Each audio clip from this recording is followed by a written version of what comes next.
Thank you for joining Wars of the Roses. As we continue with Part 34, Expositors of the Book of Splendour.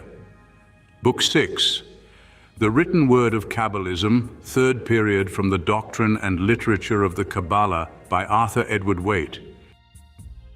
Book 6, The Written Word of Kabalism, Third Period. Argument. The growth of Kabalistic literature is sketched, firstly, in the commentaries on the Zohar, and secondly, in some independent treatises which connect with the general tradition. Two works are chosen for separate consideration, one on the mysteries of love, because of its general diffusion, and one on the application of the Kabalah to alchemy, because of the importance of its design and the credit which it has obtained in the modern school of occultism. 1. Expositors of the Book of Splendour. The works which are recommended by Rosenroth as assisting to a better comprehension of the Zohar fall under two heads, namely, those which are designed to elucidate technical matters and those which may claim to be original expository treatises.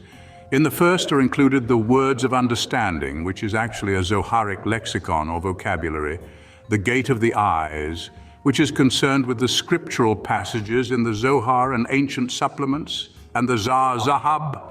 The second section contains the famous Garden of Pomegranates, the Way of Truth with its sequel, the Fount of Wisdom, and the masterly digest of the Zohar proper entitled the Vision of the Priest. Outside these, there are a few works which may be regarded as extensions or developments of Zoharic doctrine, but more especially of that part which is concerned with spiritual essences. The scope of our inquiry is too simple and elementary for the discussion of technical matters or the pretensions of word books and other collections which deal with these. Except insofar as they have been utilized in the apparatus of Rosenroth, they will be available to, as they concern only, the Hebrew and Aramaic scholar who has a first-hand acquaintance with the Zohar. To mention them in this place will be therefore sufficient, and we may proceed at once to the consideration of the commentaries and developments to which that work gave rise, and to the names illustrious in later Kabalism which are connected with these. A. Moses of Cordova. Assuming that the Zohar first became known in Spain towards the end of the 13th century, there was a lapse of 250 years according to the dates fixed by modern scholarship before any literature followed from it. Hence, this literature may be largely regarded as a consequence of the Cremona and Mantua editions. Frank says that two Zoharic schools were founded about the same time in Palestine, namely the middle of the 16th century, the first by Moses of Cordova and the second by Isaac de Loria. On the other hand, Bartolocci and Basnage agree in assigning Moses of Cordova to the 14th century. The earlier date is of importance to the history of Kabalism because certain side issues of documentary criticism untouched in this study depend upon it. Here I need only say that Frank does not state his authority, or indeed his reason for accepting the later period. In either case, Moses of Cordova is the first commentator on the Zohar, for assuming that Bartolocci was mistaken and that Basnage reproduced his error, Joseph Gigatella, called the divine Kabbalist and thaumaturge, who was of the time of Ferdinand and Isabella, was a writer on the Sephiroth, and connects with the Sefer Yetzirah rather than the Zohar, though he refers to the Kabalistic work of the Chariot. As his name indicates, Moses of Cordova was a Spaniard, but he traveled to Palestine, and it is conjectured that he was instrumental in founding the Academy of Sapeth in Upper Galilee, 9 miles from Bethsaida. In either case, he was one of teachers and helped to make it illustrious, for he was regarded by his fellow theosophists as the greatest light of Kabalism since Simeon ben Yochai. Frank says that he adhered to the real significance of the original monuments of Kabalism. But although this appears worthy of praise, he seems to complain that our Moses was wanting in originality. However this may be, the work by which he is known is of high authority in Kabalism. It is entitled The Garden of Pomegranates, Pardes Rimonim, referring to the versicle in the Canticle of Canticles 4:13, "Thy plants are an orchard of pomegranates." Basnage says that after the manner of Kabbalists, he discovers whatsoever he pleases in that single sentence. The pomegranate, with its innumerable seeds, is a favorite object for symbolism, and the garden, orchard, or paradise has deep lessons for all mysticism. Here, in a general sense, it is the treasury of scriptural meanings. And the word by which it is described having 4 consonants, these meanings are classified as 4 P-R-D-S. The P signifies the literal sense, R the mystic sense, D the enigmatic sense, and S the secret and concealed sense. Dwelling upon these involved meanings, as may be well imagined, the Garden of Pomegranates is an obscure and difficult treatise, and the attempt made by Rosenroth to dismember it for the purpose of his apparatus, while it gives no idea of its contents, creates a lively image of its complexity. The attribution of the letters of the Tetragrammaton to the Sephiroth, the mystic meaning of words deprived of their context, the names applied to the Sephiroth, their superincession and their union with Ein Sof, the mystery of the throne and the Shekinah, primeval tohu and bohu, the unknown darkness, these are specimens here and there of the subject matter.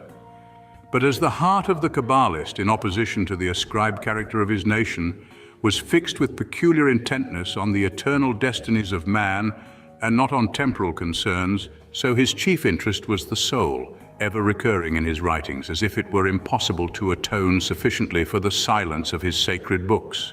There is therefore no need to say that a special tract in the Garden of Pomegranates is dedicated to the subject of the soul, discussing the region from which it emanates, its purpose in the world, the profit of its creation, its union with matter, its superiority over the angels, its chief divisions, their relation one with another, the Sephiroth to which they are referred, the places to which they resort after death, the absence of one or both of the higher divisions in many individuals, and the good and evil angels accompanying each human being. The tract also devotes a very curious chapter to the simulacrum, which presides at generation, a phantasmal image of humanity which descends on the male head, cum copula maritalis exercitur inferius. It is affirmed to be sent from the Lord, and no procreation can take place without its presence. It is not, of course, visible, yet might be seen if license were given to the eye. This phantom or image is prepared for each man before he enters the world, and he grows in the likeness thereof. With the Israelites, this simulacrum is holy, and it comes to them from the holy place. To those of another religion, it descends from the side of impurity, and hence the chosen people must not mingle their simulacrum with that of the Gentile. Another curious speculation is founded on a text of the Zohar, which says that the good works performed by a person in this world become for him vestments of price in the world to come.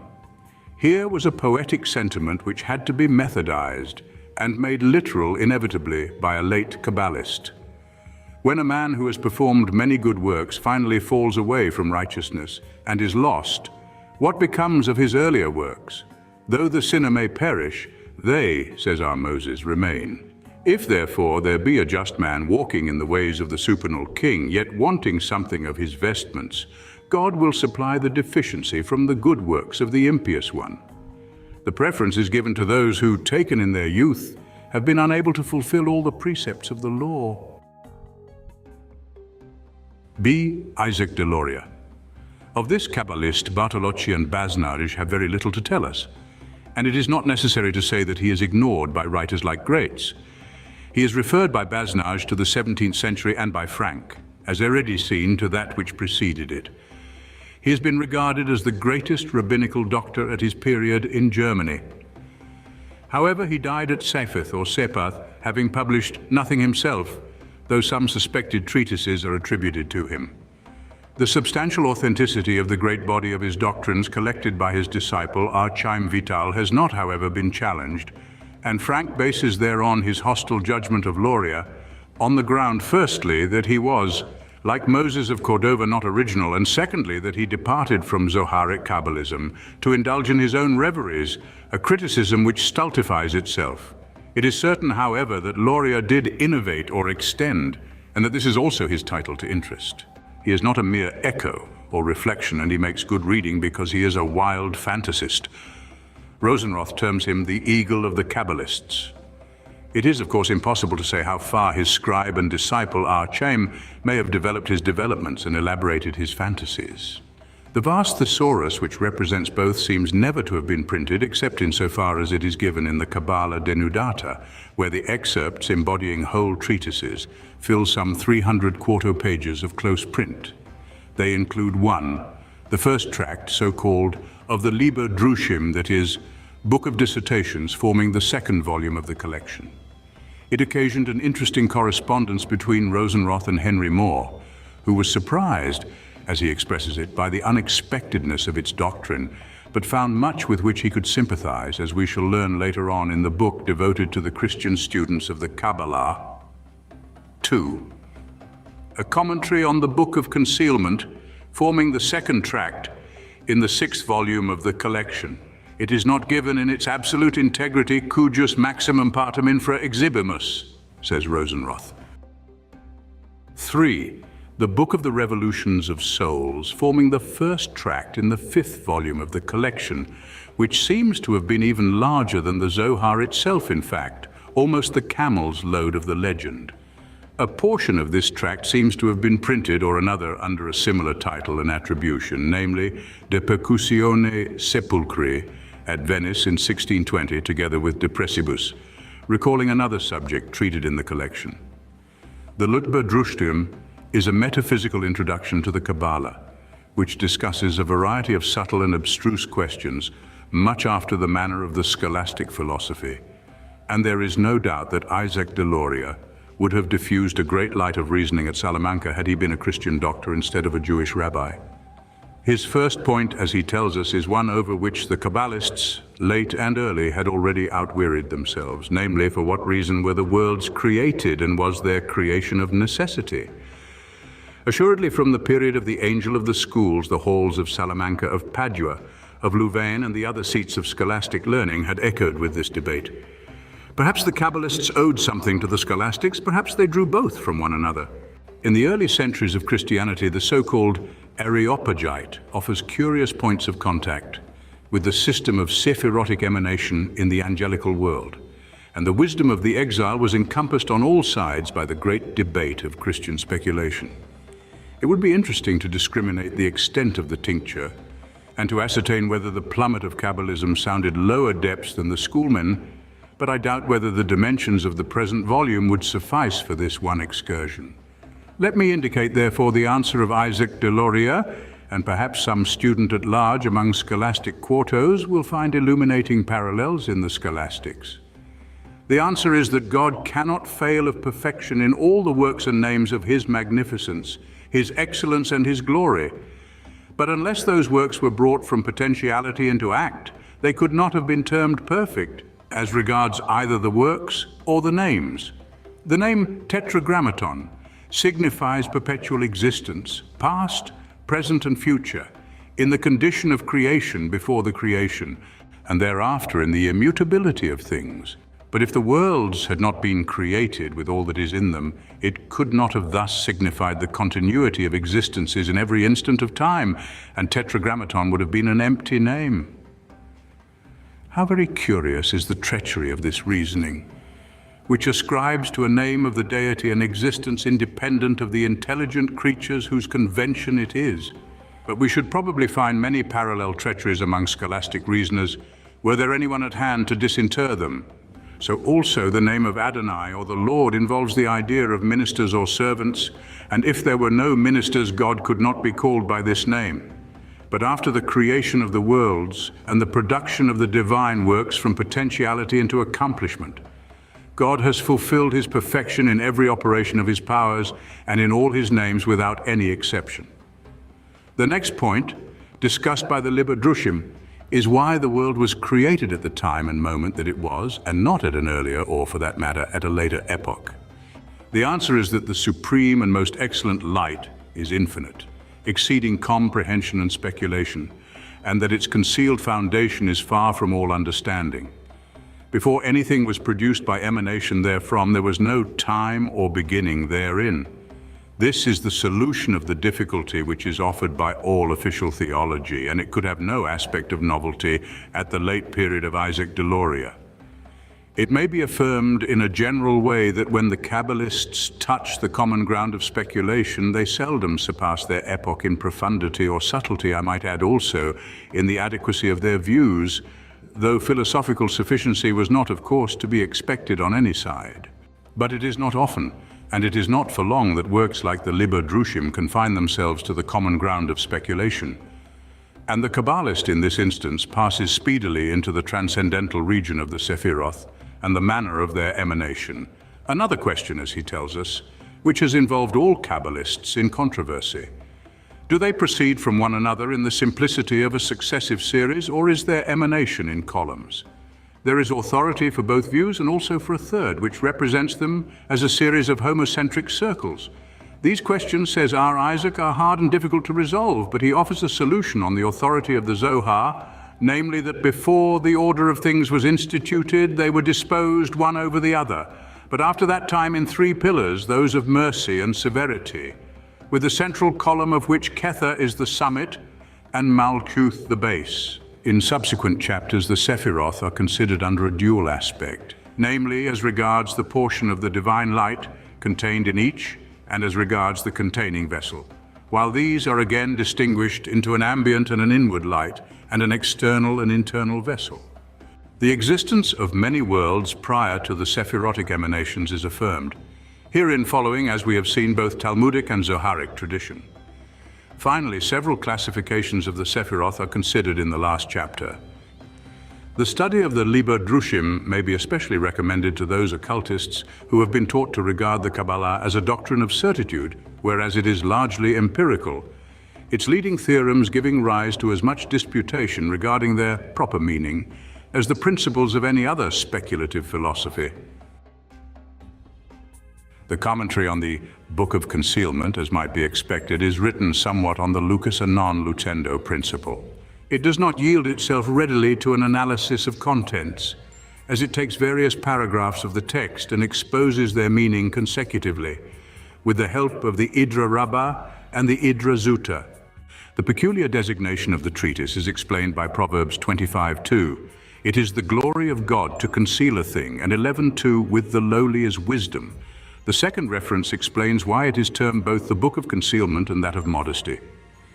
On the authority of the Zohar, section Pekude, the balance symbol which has made this treatise so famous in Kabalism, is explained to represent the male and female principles, which indeed follows from the developments of the Lesser Holy Synod.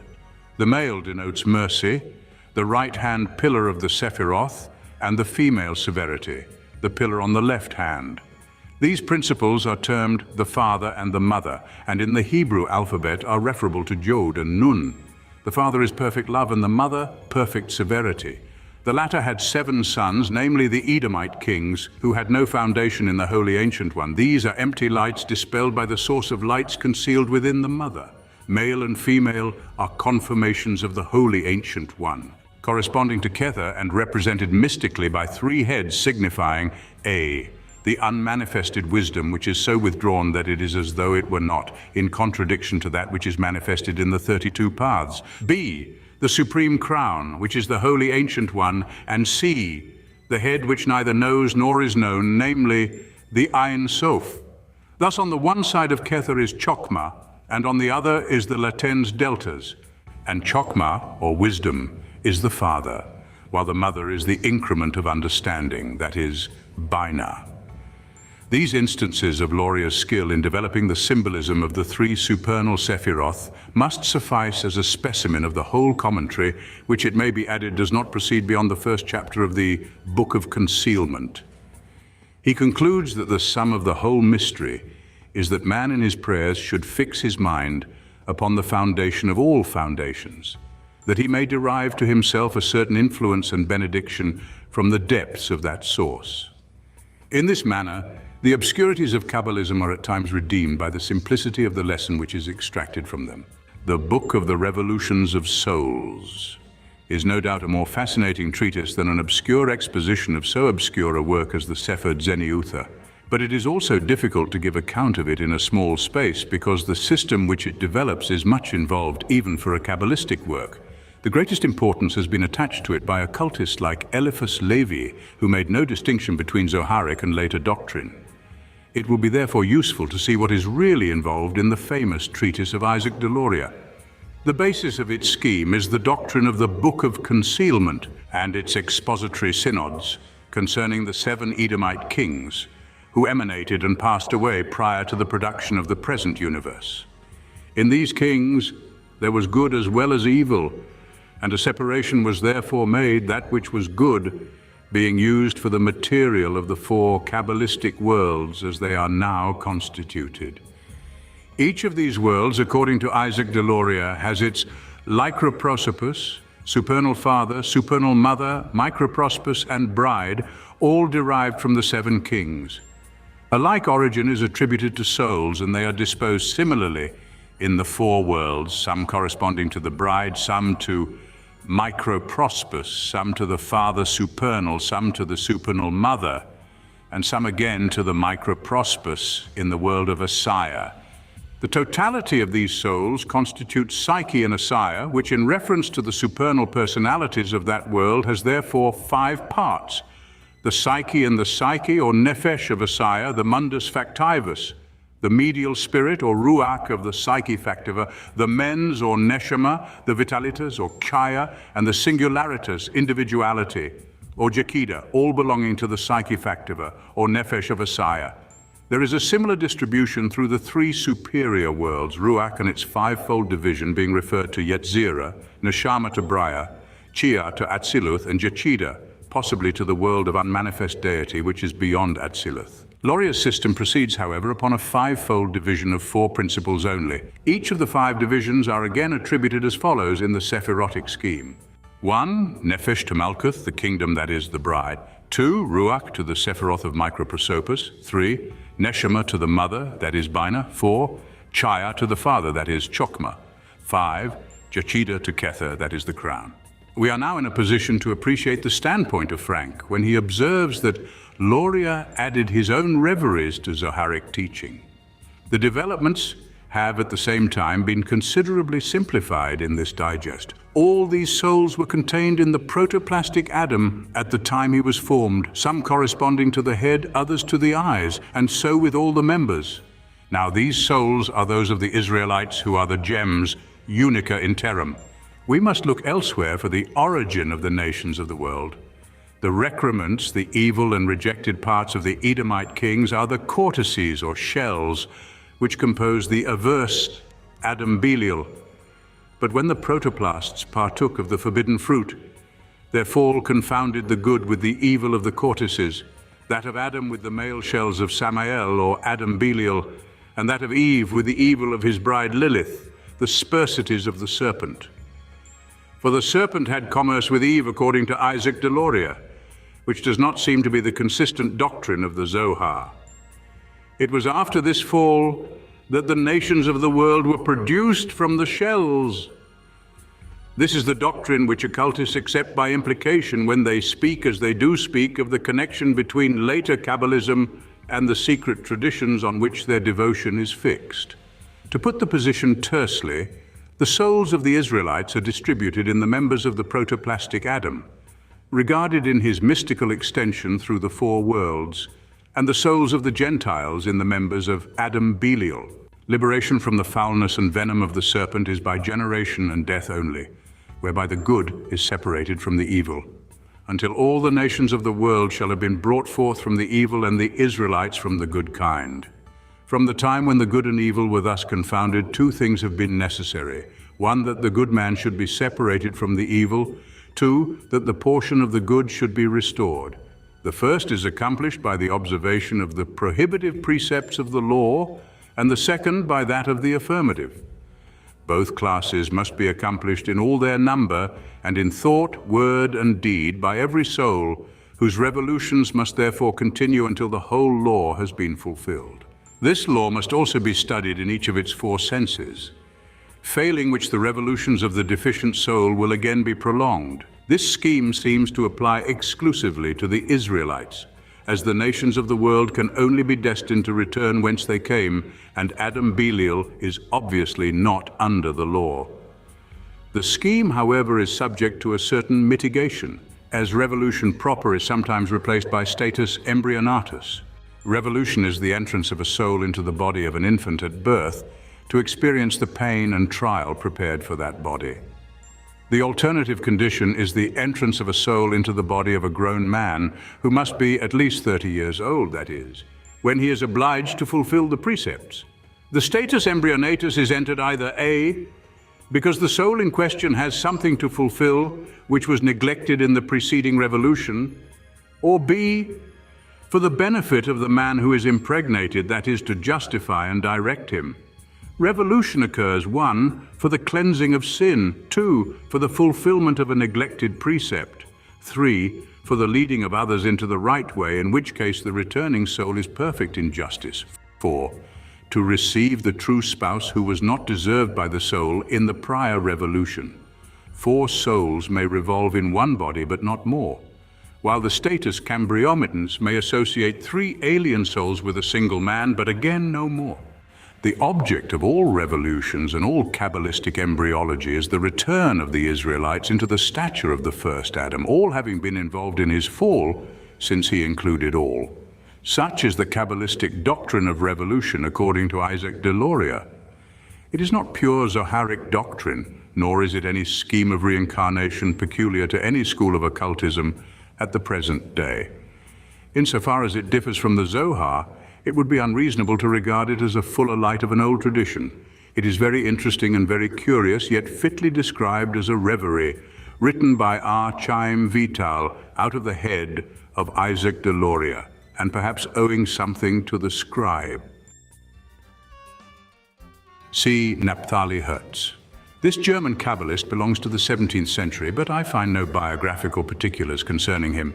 His work entitled The Valley of the King was made great use of by Rosenroth, who gave, firstly, a compendium of its entire content in the form of 130 Kabalistic theses, arranged with considerable perspicuity. In the second place, the first 6 sections of the treatise, designed as an introduction to the Zohar for the better comprehension thereof, and thirdly, all that part of it which is concerned with the Book of Concealment, and the 2 synods as a commentary on these works. The greater part of the Royal Valley is therefore included in the Kabalah Denudata, the excerpts extending over several hundred pages. Its author belonged to the school of Isaac de Loria and appears to have traversed a portion of the ground covered by the Lorian manuscripts of R. Chaim Vital. We know these only, as we have seen, by the excerpts of Rosenroth, which are concerned so largely with the doctrine of spiritual essences. After the same manner that these develop and exaggerate Zoharic pneumatic teaching, so the Royal Valley extends Kabbalistic cosmology. The actual world is that of Ruach, in which good and evil are confused, but good comes out of the evil, and at last all shall be good. Then a new world shall succeed that of Neshama, and this will be the Sabbath of grace. It follows, therefore, that the present order must pass away, and this is symbolized by the death of the second Hadad, the 8th Edomite king, as recorded in 1 Chronicles 1, 50 and 51. In the day of this destruction, the spirits of impurity, namely the shells, shall be entirely destroyed and burnt up. God will establish a new creation and will bring forth from his glorious light the mystery of the Neshama of his great name. The dominion of this Neshama is the king who shall reign over Israel. And in that day the Lord shall be one and his name one. The hypothesis of the creation of the world begins with the contraction of the divine presence, producing that space which is termed primeval air. Before the emanations issued forth and the things which were created, the supreme light was infinitely extended. When it came into the supreme mind to will the fabrication of worlds, the issue of emanations and the emission as light of the perfection of his active powers, aspects and attributes, then that light was in some measure compressed, receding in every direction from a particular central point, and thus a certain vacuum was left in mid-infinite wherein emanations might be manifested. It is to this treatise that Kabalism owes the curious conception of the evolution of the Sephiroth by a process of explosion through the excess of light which distended them. From the fragments of the broken vessels originated the 4 worlds, the shells both good and evil, and myriads of souls. This notion is fundamentally similar to that of Isaac de Loria, and becomes identical in its developments. As it is impossible to compress the scheme of the treatise within the limits that are here possible, I will add only that the Royal Valley regards Kether as containing in potence all the remaining Sephiroth, so that they were not distinguishable therefrom. Precisely as in man, there exist the 4 elements in potence, but undistinguishable specifically, so in this crown there were all the remaining numerations.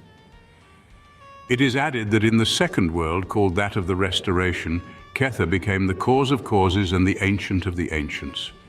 We see, therefore, that, according to the late school of Kabalism, the first attempt at manifestation by the latens deltas went utterly astray, and that the evil of the whole world is the result of the failure of God. This peculiar instruction is also found in the Talmud. D. Abraham Cohen Iraira. This Portuguese Jew was another follower of the school of Deloria, but tinctured with the Platonic philosophy which he sought to harmonize with Kabalism in his Gate of the Heavens, as we have already seen. His other treatise is Beth Elohim, the House of God, containing 3 dissertations in exposition of the doctrines of Loria, but directly founded upon and citing at considerable length the pneumatological portions of the Faithful Shepherd, the Pekude section in the Zohar, and the ancient supplements of that work. So much space has been given to Kabalistic psychology that it will be permissible to dismiss this writer in a few words. The first dissertation in the House of God rests chiefly on the utterances attributed to R. Simeon ben Yochai, who is termed the mouthpiece of holiness and the angel of the Lord. It recites the emanation of the Sephiroth according to the received doctrine, develops the system of the hierarchy of evil spirits, who are still termed courtesies or shells, and of the 10 sinister or impure numbers. It examines also in a special chapter the opinion of R. Isaac de Loria concerning 11 classes of shells, and of R. Moses of Cordova concerning the connection of the angels with the celestial bodies and concerning their physical vestments. The second dissertation treats of the different angelical orders and the 7 heavens, while the third deals with elementary spirits and the nature of the soul. The House of God has been included unaccountably by some occult writers among the books which constitute the Zohar. But it is simply a commentary or development of considerable importance in its own sphere, yet neither possessing nor claiming any pretension to antiquity. R. Issachari ben Naphtali. This expositor of Kabalism seems to have been a contemporary of Loria, and like him was a German. His chief work, The Vision of the Priest, was printed at Cracovia in 1559. It is a synopsis of the entire Zohar, or more properly, a methodized analysis of its contents distributed under a number of titles, each of which is subdivided according to the Mosaic books. It has been found almost impossible to make use of it for the purposes of this study, and it is indeed designed only for the assistance of the scholar who may desire to consult the Zohar on a given subject. The other works of our Issachar are of similar character, and are in fact those technical treatises mentioned at the beginning of the present section as outside the scope of the present inquiry. Thank you for watching, and please don't forget to share, like, subscribe and comment, and if you can, please consider donating to Wars of the Roses. Links to PayPal and Patreon are in the description. Thank you so very much.